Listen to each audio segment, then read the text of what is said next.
السلام عليكم ورحمة الله تعالى وبركاته، وأهلا بكم في قناة يوميات الكرة. يواصل الدوري الفرنسي كيليان مبابي جناح فريق باريس سان جيرمان مطارد الأرجنتيني ليو ميسي نجم هجوم برشلونة الأسباني في صراع الحذاء الذهبي هذا الموسم. النجم الفرنسي أحرز هاتريك في فوز النادي الباريسي على موناكو في تتويج العملاق الباريسي باللقب قبل نهاية الموسم. وواصل مبابي بالهاتريك للهدف رقم 30 هذا الموسم، وبفارق 3 أهداف عن ميسي الذي يتصدر ترتيب الهدافين برصيد 33 هدف.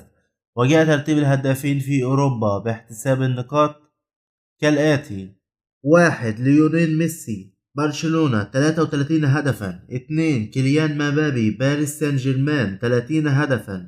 3 فابيو كوالياريلا من سامدوريا الإيطالي 22 هدفا. 4 ماباي ديني من قاسم باشا التركي 28 هدفا. 5 روبرتو ليفاندوفسكي بايرن ميونخ 21 هدفا. ما تنساش لايك واشتراك وتفعيل الجرس، ونشوفكم في فيديو جديد ان شاء الله.